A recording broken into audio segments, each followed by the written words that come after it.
in Space. Hello and welcome to Today in Space. This week I have a very special guest, and what we're going to do is talk about the Space Shuttle, one of the most, in my opinion, one of the most amazing feats that we've done in our space program in, the 50 years that we've done it. Obviously, we can't talk about Apollo. That's a totally different thing, but today we're talking about Shuttle. So today I have with me Jerry Goodson, who's met through some mutual friends, and Jerry, I'll just give you an idea of where Jerry came from here in his history with Shuttle. So he worked on the Shuttle program for over 35 years, had held several positions from a technician in the aft section to Launch Test Conductor. He's experienced pretty much every aspect of the program and just truly loves the program and loves the Shuttle. And we've had the chance to talk before. Can't talk enough with this guy about Shuttle. So Jerry, thank you so much for joining us here on Today in Space. I really appreciate it. No, my pleasure, Alex. So Jerry, one of the big things with the Shuttle program that really I came into this knowing pretty much what the public knew, just kind of what we saw. I had seen a few launches online, so it gave me a unique perspective to kind of jump into this with some fresh eyes and look at it for what it is from way far out. The Shuttle program to me kind of had three big eras in it where, and correct me if I'm wrong, because like I said, I'm still diving into this.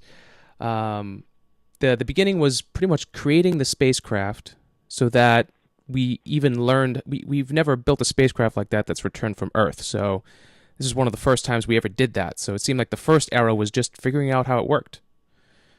And then Right. The second era was, actually setting up missions, doing orbital missions, launching cargo like satellites, the Hubble Space Telescope, and then the first rendezvous with Mir, and starting off actually that international partnership that created such an amazing moment that carried through to the International Space Station, which was what I thought as the last era or chunk of the Space Shuttle program, where the Space Shuttle really did its job to make sure we had the International Space Station up in orbit, built. Because without it, we probably wouldn't have had the International Space Station altogether. Does that sound about right, Jerry? Yeah, correct. The shuttle built the International Space Station, so obviously without shuttle, there would be no ISS. Right. So, Jerry, what I really want to start is, can you give me like a brief description? What is it about the shuttle that you really loved, given all the different places you've been in your 35 years of working on Shuttle? Well, I think the great appeal was the technical complication of the shuttle. I mean, it was extremely technical, over 1 million moving parts,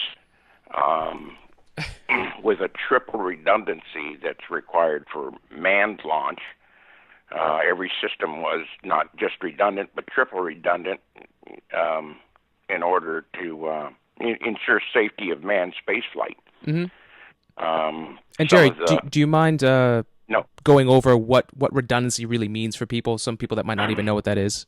Right. If one system fails, there's another system to back it up, and then if that system fails, there's a third system to back it up. For example, fuel cells. If one fails, we have another one, and if that one fails, there's a third.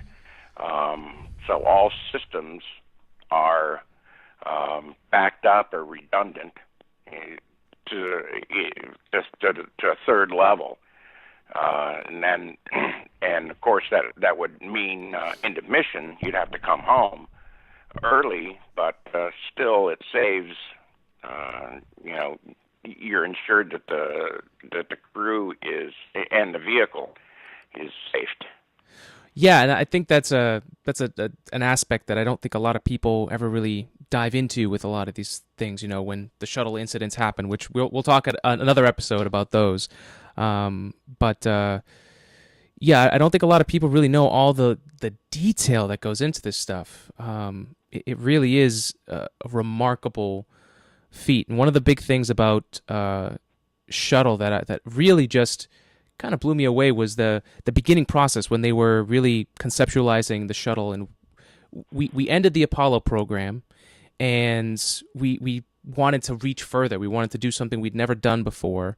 We kind of aimed for Mars, but that really people didn't want to go to Mars. It just wasn't there. We'd already done the moon. The moon was boring at that point to the public, I guess. And then we moved into shuttle, which was really something close, something reasonable that we could spend time in space and still be a part of the program. Is that sound about right, Jerry?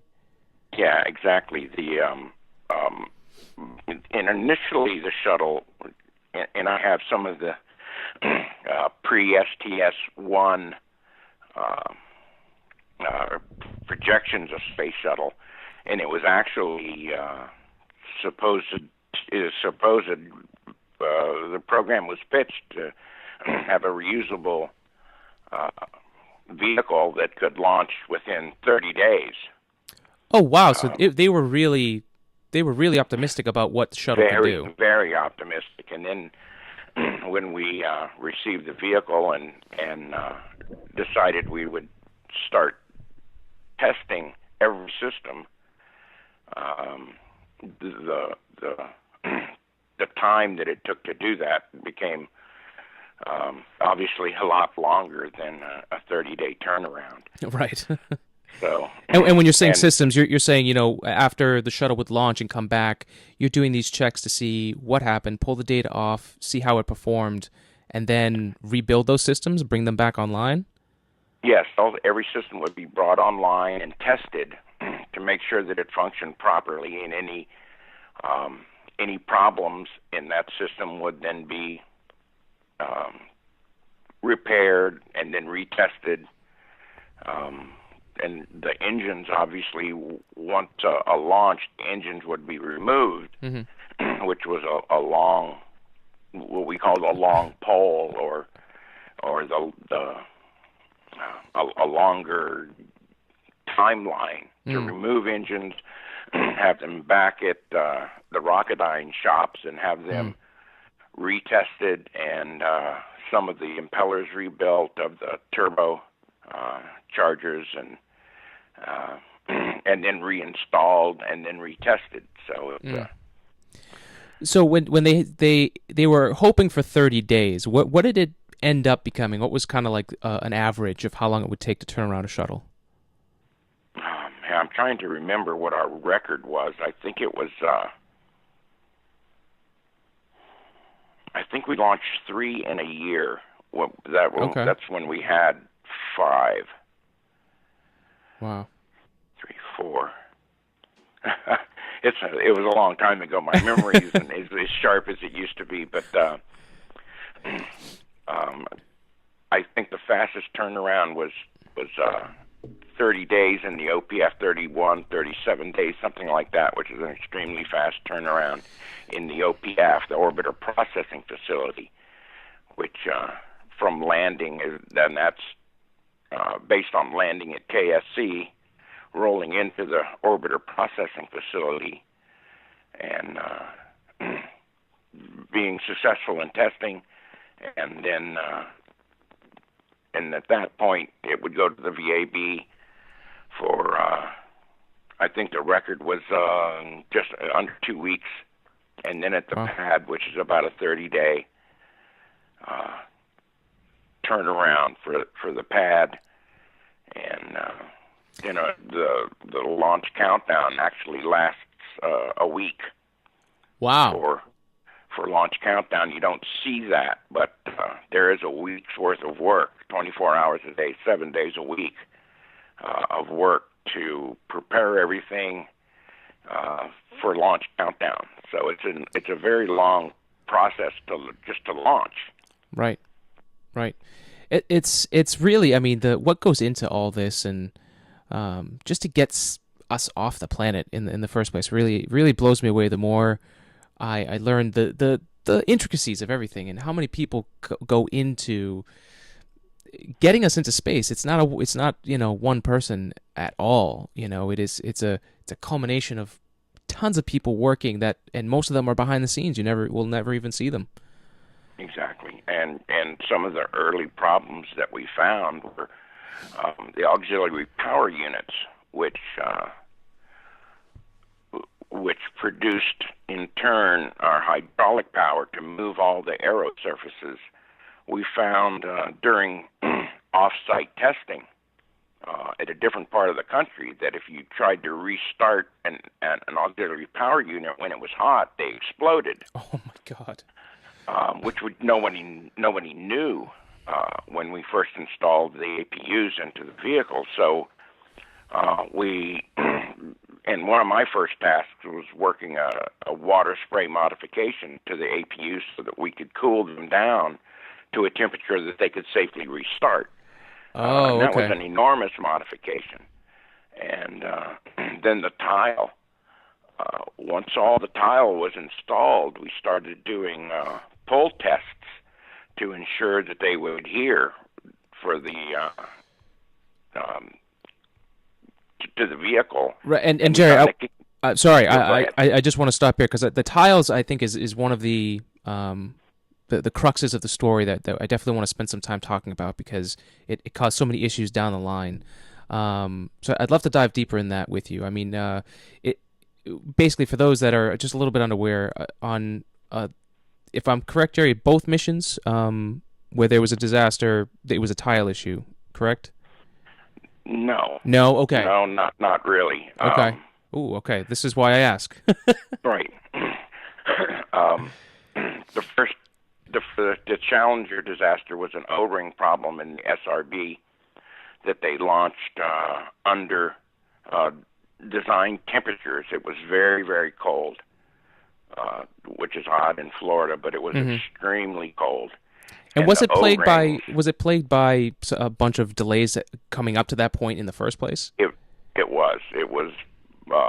There were several launch scrubs, and we were getting beaten by the press pretty hard, and a lot of pressure was applied to NASA, and which I never understood. The newspapers and the press that kind of relied on people for their circulation.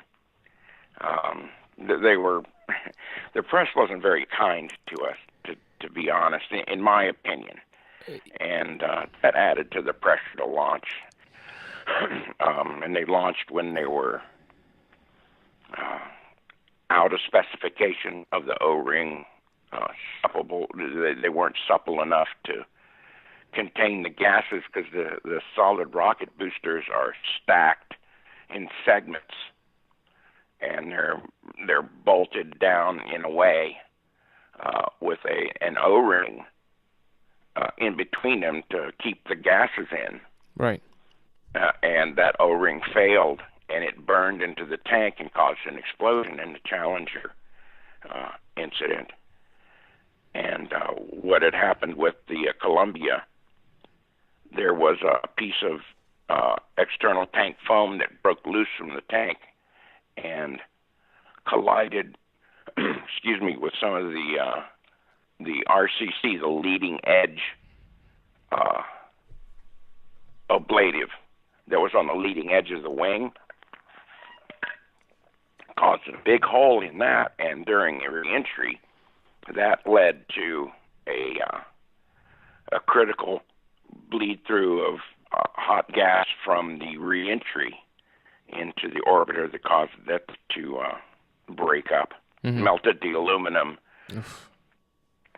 in front of the left wheel well, actually, and caused a catastrophic breakup of Columbia. So the tile in itself, we've had a few burn-throughs of non-critical places that we were very fortunate, but it really did a good job. But the tile was something that was developed for the shuttle, a non-tested system that had to go through, and then that's a story in and of itself of a system that was designed, invented for the shuttle, and there were a lot of hurdles to overcome there? Sure. I mean, just from the concept itself. I mean, re-entry into the atmosphere, belly first. It has to take insane amounts of heat, but also make sure that the crew inside was safe. I mean, that is not an easy feat to manage. Exactly, and the vehicle's basically aluminum, titanium, or basically mostly aluminum, and to ablate that kind of heat was a feat in and of itself, really an engineering marvel of itself that was, and no one had experience in it, so it was developed kind of on the fly and learned on the fly, and that's one of the more amazing parts after going back over this and reviewing the shuttle program. The fact that it was a 35, oh, no, was it 30, 35 years? 30, how many years was it that it was in service, Jerry? Well, it launched in 81 and 2011. Right. So, okay. Yeah, 30 years. 30 years. 30 years. It's amazing that we had the chance to use a spacecraft for that long, and to be able to improve it and make it better. That part of it really amazes me, that it grew with us in the program. Yeah. It was a proven system, and I, to my way of thinking, it was unfairly judged unsafe and scrapped too early. Obviously, way too early, before there was another or better system to keep man's space flight alive.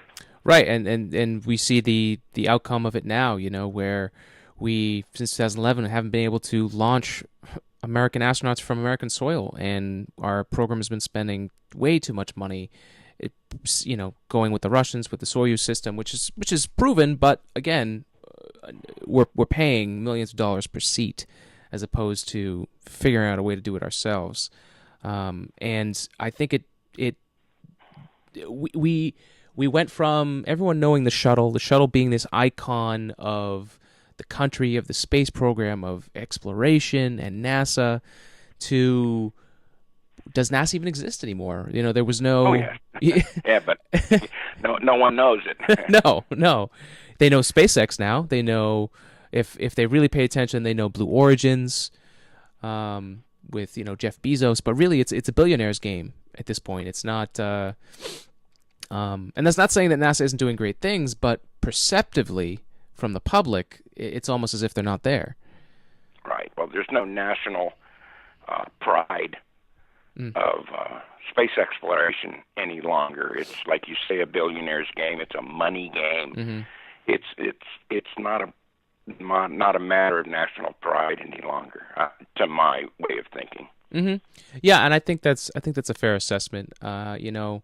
With it's a shame, but I definitely see could definitely see how it happened. I mean, if we lost interest going to the moon, just when we started really even going there, then it's not a surprise that without something for people to love and look at and get excited for, what's the point? Yes. And now, to explore Mars, we realize that the moon is an integral part of that. Yes. And we've found that the moon has resources that are extremely valuable, and we stopped going to the moon way too soon. Now we need to go back and use that as a base, or as a launching platform for Mars. So definitely, I think we stopped Apollo too soon. We stopped Shuttle too soon. And that era really surprises me. I want to dive more into that, look into the history, and really, like, what was going on, and maybe you could tell me more about it, from the Apollo program to the Shuttle program. what was influencing the decision to go to explore low Earth orbit versus I don't know, something else? Well, our abilities were all in low orbit. We still didn't have the technology to advance men into anything other than basically low orbit engine technology and fuel weight versus lift, that sort of thing. Our engine technology hadn't evolved. Theoretically, it had, but practically, we still don't, and we still don't have the engine capability or the thrust capability of higher orbit engines. They're being developed, but they're still not there to trust a manned spaceflight yet. Right. Yeah, and it's interesting because one of the things too from the shuttle program that I noticed was the kind of the growth from, starting off something brand new. It's a proven concept, but practically brand new, eyes wide open, trying to get this shuttle to work. And then we had major success. Now we got the training wheels off. We're going into orbit, doing all those things. And then even though disaster struck, we said, okay, we need to turn this back. We need to get smarter, be better at this, cut out the error that we missed before. And I wonder, could we have kept going with the Saturn V? Could we have kept going with all those other things? Those kind of nexus points in history where it's like, if we had just taken a different approach, something could have happened differently. I always think about that. Well, I think that's a good point that you make, and Saturn was not terminated due to technical problems. It was all money. In the interest, people weren't interested in the moon, which I don't understand. The media, excuse me, has never been a friend of space flight. Let's put a long-term friend of space flight. They seem to be, in the beginning of programs, they're very pro space, and then as the dew drops from the lily, so to speak, they become a lot more critical. Yeah. And those kinds of criticisms drive people in Congress and money allotments to dry up, and that's unfortunate. But I think Apollo should have continued a little longer, and shuttle certainly could have continued a lot longer. Yeah. With especially with the moon and Apollo, it's almost like we dismantled our ability to go to the moon by choice. It's a very weird way to think about it, but it sounds like that's kind of what we did. It's absolutely true. Yeah. And to reiterate, space flight is risky. When there's an airplane accident, for example, airliners, we don't stop flying airliners. We look at the problem, fix the problem, and we continue to fly. But when we have spaceflight problems, obviously it's a little more shocking to people, and we tried to do the same thing, but after Columbia, we continued to look at the program and become more risk adverse. Right. Rather than understanding the risk and mitigating it and continuing like we do with automobiles and airplanes and all the other things that cause unfortunate deaths, human loss. Yeah.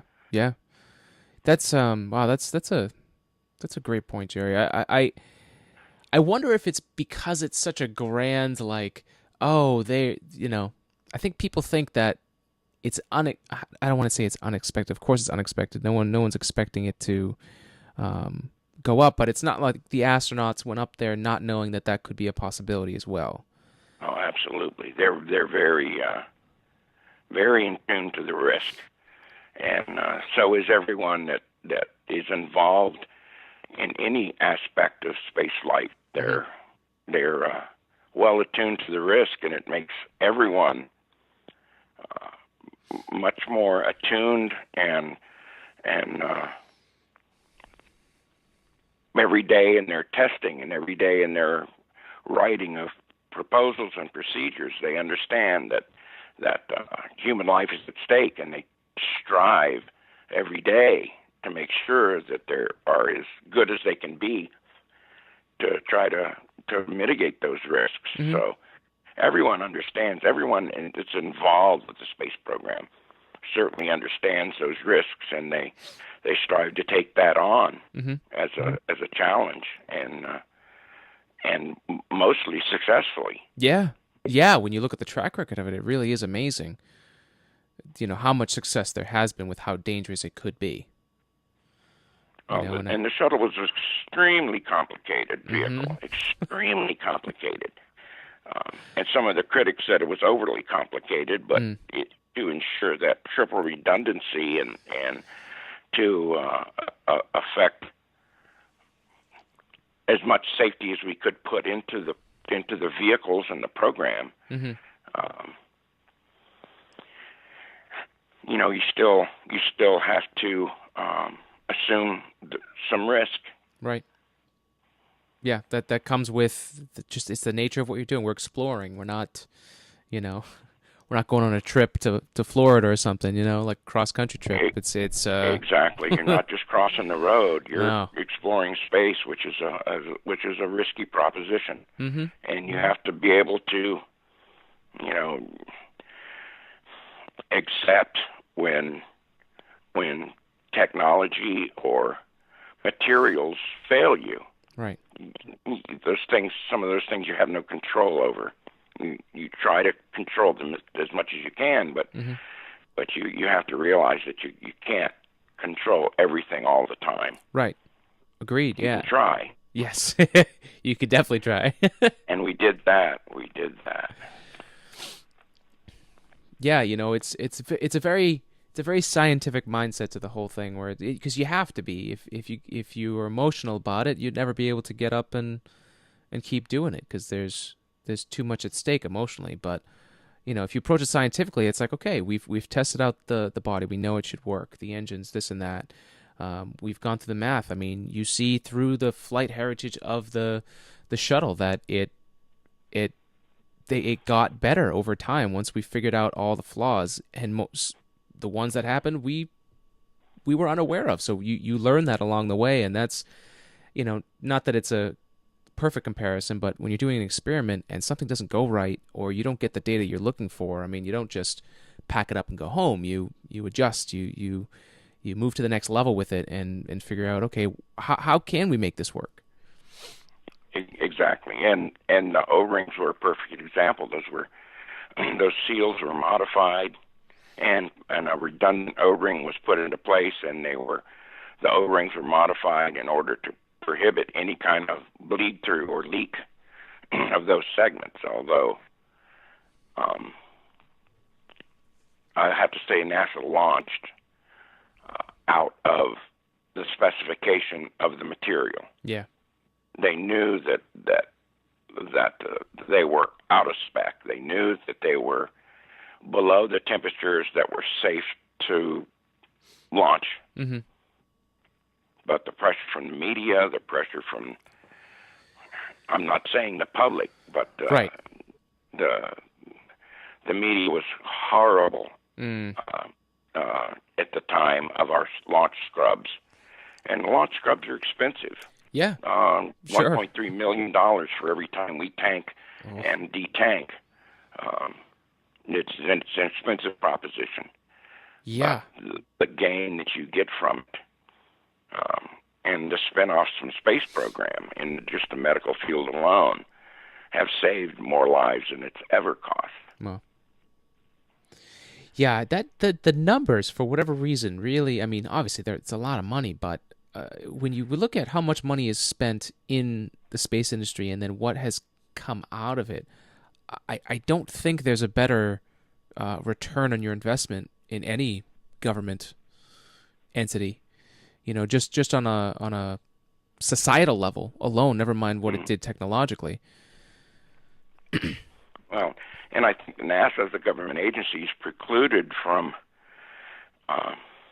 if I'm not mistaken, I think they are precluded by law from touting their own successes in commercial applications. But I think there was a very poor job of educating people to the spin-offs from NASA and spaceflight into all the different daily things that we take for granted that would not have happened if it weren't for spaceflight and that kind of exploration. Yeah. Exploration. Yes. I've looked that up before, Jerry. Yeah, because there's definitely some stuff out there, but I agree. It could be done way better to, I mean, talk about a bottom line. I mean, dear American people, this is what your money is doing. This is what you're getting out of this investment. I think that should be done tomorrow. Absolutely. Yeah. Especially now we have the public interest. We've got movies going on right now that almost every movie cycle there is a space movie in there. We've got actual space development happening in the industry, thanks to the private sector. Our planetary program has been successful, luckily with NASA. I mean, it's all the pieces are there. We need to capitalize when people are paying attention. Absolutely, and for whatever reason, there has not been that thrust for public education and awareness. Yeah, it's definitely. I think part of it definitely is. I think there's so many brilliant minds and people that could be doing that good of a job who are working in the industry, and I think it takes a lot to do that job and then to educate. So the people that really you could say, yes, you know what, they should be the people teaching it, but they're never going to have any time. They're the ones that can't do it, or they're so used to running their mind in a certain way to be that analytical person that's making sure we're saving lives and innovating at the same time. Do they have the capacity to then go back out and educate people? It's a kind of a conundrum in a way. All right. Well, the risks when Challenger, for example, it became, I think, NASA became so fooled into thinking that the risks were so small that we could take a teacher aboard, and the horror of losing that crew brought back the fact that that is risky business, and in a whole new light too, because no one expected it. When you put the school teacher on there, you're not saying it, but you're kind of implying it that we can. It's not just astronauts, people who are trained for this every day. Not that she wasn't trained, but yeah, that's a very interesting point, Jerry. Well, yeah, and it was almost as if they were saying that anyone can with the right training can jump on board and be assured a safe flight. And it's never that way. And space flight is just every time there is risk, and we were shown that all too tragically. But yes. So Jerry, now that we're kind of at this point here, I want to jump into. Do you think that had we taken a different approach? Let me say this differently. With the shuttle program, with the disasters that happened, do you think that we scared ourselves out of the exploration phase of our young space history, and got too critical, too analytical for what's necessary for us to explore? I think yes. I think that that after Columbia,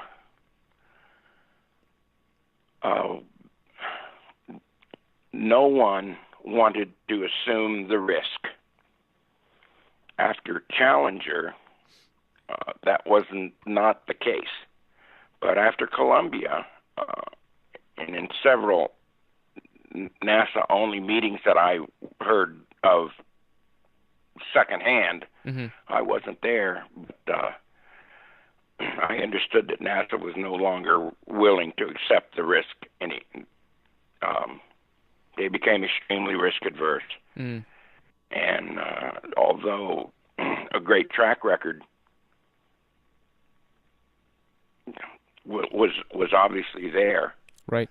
They just were no longer willing to assume any kind of risk. And no one would stand up to say that space flight's a risky business, and we're going to continue.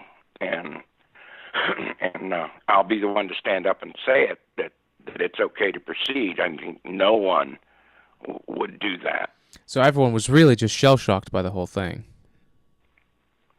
Well, I think that at that time in our program, a lot of the pioneers of spaceflight and Apollo, we gained a lot of talent from Apollo, the Apollo program, and a lot of the old, I call them old timers. It's me now, but a lot of the mindset of Apollo, and we can do it no matter what. That kind of philosophy left us. No one was willing to take the risk, and NASA wanted a risk-free program, and that just doesn't exist. And that led to the demise of the shuttle. No one would take a risk.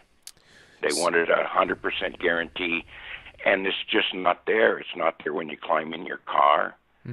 It's not there when you board an airplane. It's not there when you wake up in the morning. But they wanted a risk-free atmosphere, and it's just not there. That's man, that is.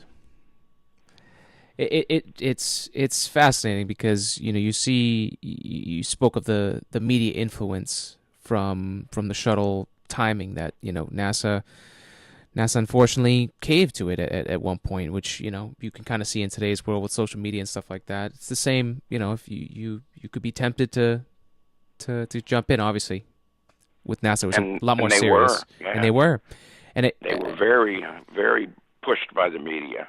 So you have the second one happen. Now it comes down to brass tacks because it's a government agency and there's money involved, and it sounds like, again, this is alleged. I don't know, but what it sounds like is that the politics got involved in the space program, and it became more of a, we need to save our skins because we're worried they're going to completely get rid of us altogether. So let's play the game that they're looking for, which is a risk-free space program, which explains why we probably moved to rovers and switching to really doing basically a satellite-based program, essentially. And things we can do with rovers and robotics, we should. Yes, but agreed. Things that we cannot do with rovers and robotics that only men can do, we should do. Yeah, I agree. I mean, that you can do so much more. I don't know if folks out there, if you've kind of read this before, but it's a pretty interesting thing where it talks about, for instance, the Mars rover. It's going over there. It is drilling holes, taking material data, actually scooping up and analyzing it within itself. Amazing, amazing stuff. But still, if you had a geologist there for 20 minutes, they would be able to do more than the rover could do in months. So if we can bring ourselves, we can do so much more.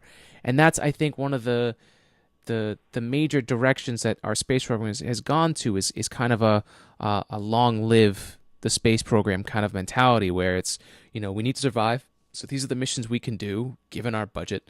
It's a frustrating place for me that we're at, but I think that's where we came from. And now I love what the private sector is doing, where it's pushing this further to the point where pre-SpaceX there was no mission to Mars planned on the books at all. Now there is, and now it's time for us to put up, and really go for this, go for Mars, do the rovers, do all of it and more. Like, there's no reason we should be holding ourselves back from this anymore.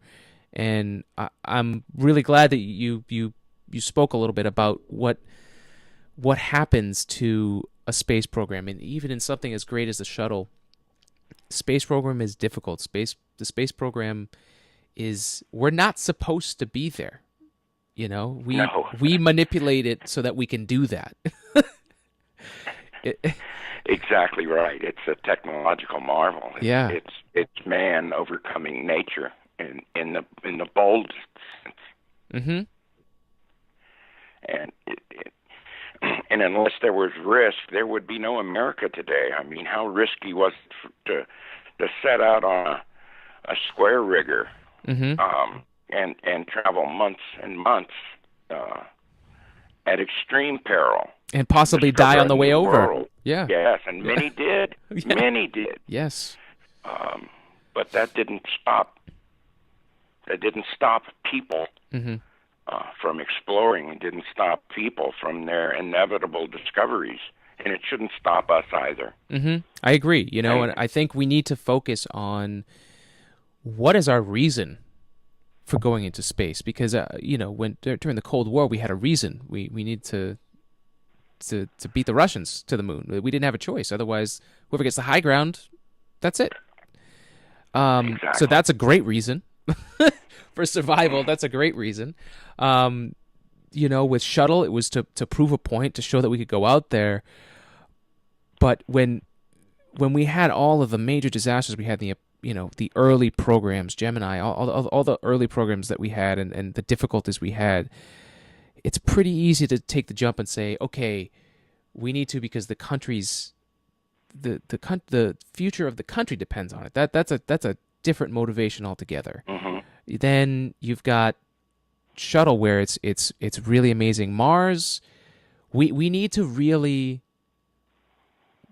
figure out why we're doing this. Why are we going into space? And we need to stick to that message and share that with people. And I think we haven't done a great job of doing that with space. I think things like the Hubble Space Telescope, the interplanetary program stuff we have, where we show people what is out there and the marvel of what is out there. We need to keep doing things like that motivate people to do this more, because we can rah all we want, but if we don't have something that we're unified under, and a disaster happens, which it inevitably will, because something will be missed that we have to expect and do our best to prevent it, but that's possible. We will crumble under the pressure of if we don't have a reason for doing it in the first place. I think you're exactly right. Exactly right. And the exploration of Hubble and subsequent satellites and telescopes tell us the story of us and the realizations of the universe and our, not just our solar system, but the origins of life and the origins of the universe. It's just astonishing what we've learned in the last 50 years, Dave. Yes. Or 20, even. Yeah. Oh, yes. Last 20 years, what we've learned about the universe and the birth and death of it is just astonishing. Yes. And I'm very hopeful for the future with space. I think we're at a very interesting time. I don't know if maybe we'll close on this. One of the things I found interesting, Jerry, about the shuttle program was at the time that it was beginning, it was in that it was happening, the late 70s, early 80s. There was a lot of insanity inside the country itself. Is that fair to say? Yeah. Does it feel a lot like today, where there's just this craze that you just feel in the air for people, and it's those kind of moments. It makes me feel like there's something coming. If we had something great like the shuttle program come out of such a crazy era like that, then I don't see why that couldn't happen again. Well, I have to say it's you and people like you that thirst for this kind of knowledge and are excited about space travel and the explorations that spur us to do those kinds of things. So I thank you so much for just the interest that you show and the excitement that you wield, and that kind of thing is contagious. So it's you and people like you that help us continue those explorations. Thank you, Jerry. Yeah, so and I thank you. Thank you for coming on and sharing this with us, because you're such a wealth of knowledge, and you've been there, and I can't believe we've almost done we've done 45 minutes easily here, and we're going to do many more of these. We're going to have you and I are going to talk about the Space Shuttle Program for a while here.